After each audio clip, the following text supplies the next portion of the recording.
Okay, so our article tells us that Roxy and Roxy and Shia are looking for Bigfoot. Maybe Shia and Shia are both looking for Bigfoot. We say that because, of course, Shia is a slightly strange name, and you might actually meet people who pronounce their name differently in their life. But anyways, so let's call them Shia and Roxy. And Roxy's the first to speak and asks, tell me more about Bigfoot, because Shia was really the first one to say, hey, this footprint could be from Bigfoot. So that's why he knows a little bit more. So what does Shia do? Does he start looking it up on Wiki? I don't think they have any reception up in the mountains. So what does he do to tell his sister? Okay, so he tells her that it, being Bigfoot, Yes. lives in the mountains and walks on two legs. So if an animal walks on two legs, it uses two legs to walk. For example, birds walk on two legs. So do people. We walk on two legs. I do usually. Yeah, me too. Unless I'm really tired. And you walk on. And I'll crawl, but no, I usually don't do that. Anyways, yes, we do walk on two legs, as does Bigfoot. And then Shia also tells Roxy, Bigfoot, it has lots of thick, dark hair. All right, so it's kind of like a giant human with sort of the hair or the fur of a monkey. A lot of people sort of think Bigfoot lives in central North America. Oh, That's really? often where they find him, in the sort of forests around the Great Lakes and states like Michigan or somewhere like that. So obviously he's hiding from us in the forest, and he uses his thick, dark hair to stay warm in the cold winter. It would be very good to have thick, dark hair if you were living outside in the winter. And thick is our first, I should say, word power word. It's spelled T-H-I-C-K. Thick. All right, when we're talking about something being thick, we're basically meaning it's wide. It's a large distance between the sides of something, all right? So if you have a thin piece of bread, it might just be a little bit of bread, but a thick piece of bread would be much larger, much wider. We often use thick to describe clothing. In our example sentence, it says, Jake bought a thick coat for winter. Jake bought a thick coat for winter, which makes sense because it's cold. So you want to have a lot between your body and the cold air. So you might want to have a thick coat, thick windows in your house, or thick walls around you if it's very cold, because since it's thick, it's wide, it's a long way from one side to another. It will protect you much more easily. So Roxy just kind of thought about what her brother said. Right, hair, thick hair, lives in the forest, Yeah, and maybe it's not Bigfoot. Maybe it's an animal that has lots of fur or hair. Okay. Thick, dark hair, and has a big footprint. Big footprints, too. So she says it sounds like a bear. A bear, of course. Bears live in the forest. They have big feet. They have thick, dark hair.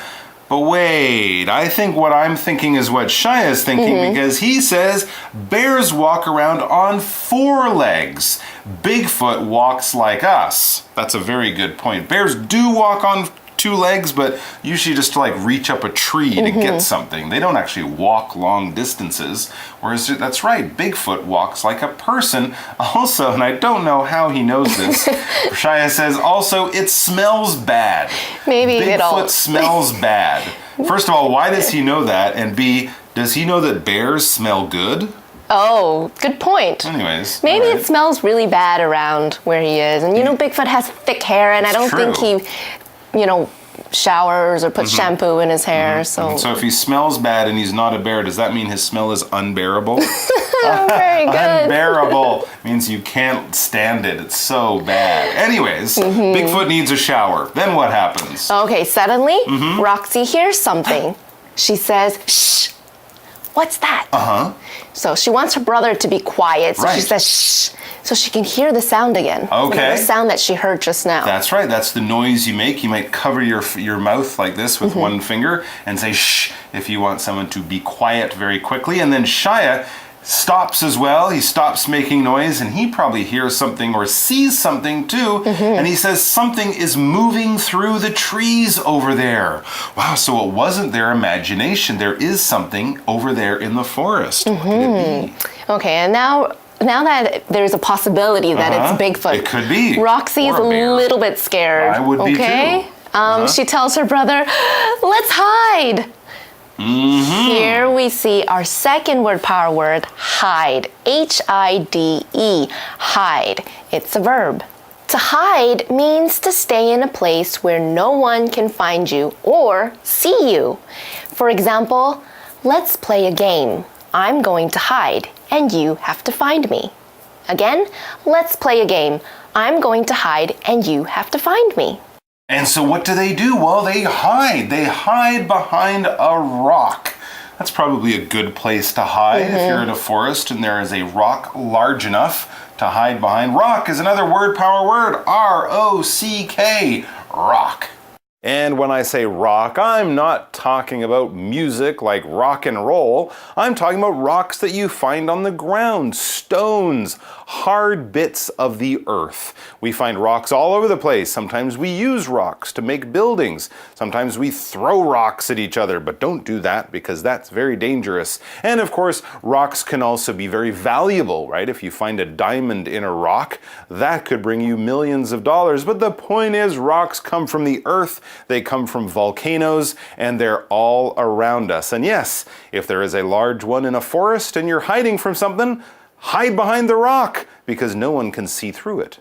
For example, we could say, Sarah stood on the rock to get a better picture of the city. Sarah stood on the rock to get a better picture of the city. Careful, Sarah. So it looks like the animal appears. Okay, what is it? What is it? And it's not Bigfoot. Oh. Is it a bear? Is it a bear? Well, Shia has seen this animal before because he knows what it is right away. He says it's just a raccoon. A raccoon? Yeah, and a raccoon is a type of animal that has black fur around its eyes, and it has black and gray rings on its tail. Yes, many of them, yes. And they're not very big. No, they're about the size of a large cat or a small dog. And they walk on all fours. They do. They walk on four legs, yes. So Shia continues to say, let's keep looking. So that animal, the raccoon, wasn't the one that made that big footprint. Raccoons are very cute. They're very smart. They might bite you, so you don't want to get too close to them, but they're certainly not large, man-eating, mythical beasts. No. In fact, at my mom's house in Canada, some live, in the backyard, and they steal the garbage if you're not careful. But these are not the animal that they're looking for. All right, so it says then, it's much later in the day. I guess they've been looking around for a long time. Man, they must be getting tired by now. Yeah, so after searching all day, Roxy and Shia, they're exhausted, they're tired. I'm sure. And Roxy says, it's getting dark. We should go back. Yeah, you don't want to be out in the woods at night unless you absolutely have to. And then Shia says, well, maybe Bigfoot isn't real after all. He's starting to think. We've looked for hours. We found nothing. Maybe the footprint on the ground was just something that looked like a footprint. Maybe someone was playing a joke on us. Maybe. But he really thinks there's nothing there. They would have found it. But just then... Roxy notices. Roxy notices something high up. Really high up in the sky, or maybe high up in a tree. I don't know if it's the sky or the... somewhere. Anyways. She says, look up there, Shia. Huh. There's a bear at the top of that hill. Oh, okay. It's on the top of a hill in the forest. A hill, of course, is sort of like a low mountain. A hill, a bear on top in the forest. This isn't very strange. No. I mean, they're lucky to see a bear, but bears live in the forest, right? That's where they live. And then Shia says the bear likely made that big footprint. Yes, that is most likely what happened. And then he says, oh, well, let's go home. So it's likely they've been looking for a monster that really wasn't there. Likely is another word for us to look at today. It's spelled L-I-K-E-L-Y. Likely. All right, if you say something is likely, that means it's expected to happen. It's expected to take place. You don't know for sure because you can't see the future, but everything sort of tells you, all the signs sort of say that this is going to happen. If you look out of the window and suddenly you see lots of dark gray clouds and then you hear a loud rumbling noise off in the distance, it would be safe to say it's likely going to rain in the next few minutes because all all the signs are there. It's very similar to the word probably, right? You'll probably hang out with your friends on the weekend. You'll likely hang out with your friends on the weekend. Maybe things will change, but that's the way it looks like it will happen. For example, the thief likely took all the money in the store. The thief likely took all the money in the store. So it looks like Roxy was right all along. Yeah, it was just a bear. Yeah. Well, anyways, now that they've figured out the mystery or, who made that footprint, it looks like it's time for them to go home. And Roxy hopes that she can bring them home. She tells her brother, I'll try to get it right this time. You mean the settings on the time machine to make sure they do end up where they want to be.